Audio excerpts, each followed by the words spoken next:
College Star is a grant-funded project that supports initiatives focused on helping campuses in the UNC system become more welcoming of students with learning differences. As part of their project, College Star collaborated with the Pirate Academic Success Center to enhance the free peer-to-peer services offered by lead tutors on campus. In this video, learn how College Star incorporated the UDL framework and technology in their tutoring model to improve outcomes for students in STEM courses. What we've done with technology is take UDL, be able to do multiple means of representation with our technology on several different fronts. So we've created behind the scenes a digital tutoring site. So our digital tutoring is these Blackboard courses that have been created. All students that are enrolled in the class each semester are placed in that Blackboard course. Our tutors record what they do. So if they hold a workshop on a test prep, or they're holding a course content workshop, they record that.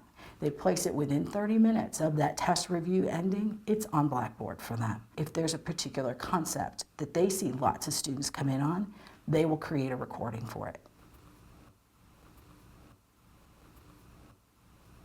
Offer sort of contextualized tutoring to those who come in our tutoring centers. It's just incredibly powerful tutoring model. Go to class, the class for which they're tutoring, and attend those course sessions, and then offer tutoring throughout different parts of the week.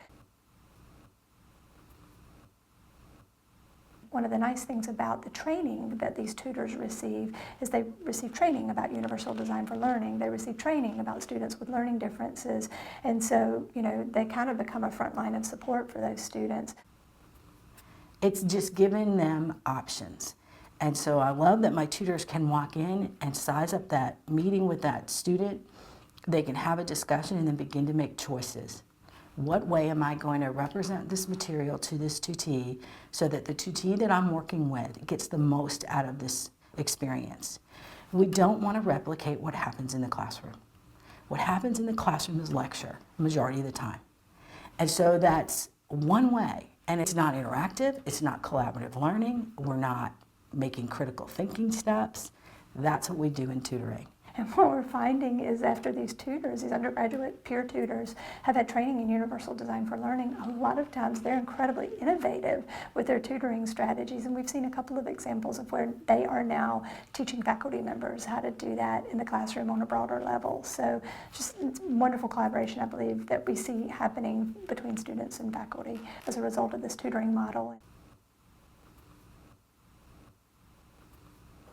When I first started tutoring, there was only 3 of us, and our demand for tutoring for physics was huge. So sometimes it felt like we were just treading water, and it felt more like us showing students this is how you do a problem versus this is how you do problems in physics. With us being able to put that content, that background content online, it moved towards this is how you approach these types of problems. This is how you approach physics problems in general.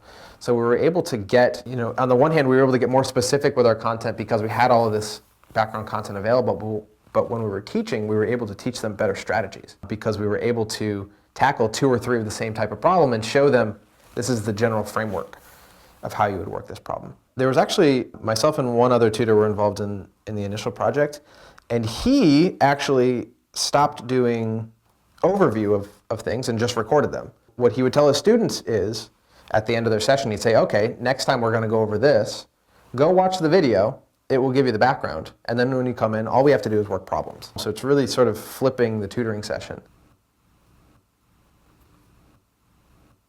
They have done some data gathering at the ECU campus on this model at this point, which is replicating these high pass rates and the support for these students to be retained in their academic pathways and higher grades. Grade point averages or grades as a result of those courses. It's also become a model of student support that's become institutionalized at the UNCG campus as well. This year we have tutored 25% of our undergraduate population.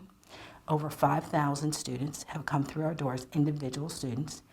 Over 28,000 times they walk through the door.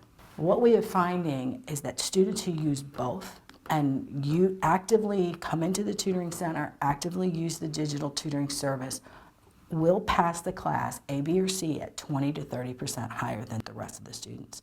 The folks who are not using tutoring at ECU. At the end of the day, the thing that was most helpful for the students was that we were taking that tutoring experience and we were bringing it to their living room. Right? That's all that we were doing. We were taking that organic tutoring experience of us getting up on the whiteboard and writing, or us sitting down with them with scratch paper and writing, and we were making that accessible to them when we weren't able to be there for them. Right? Our viewing numbers were huge between 9 p.m. and midnight, and between 6 o'clock in the morning and 8 o'clock in the morning, right before the tests and at night when they were studying, when we weren't open.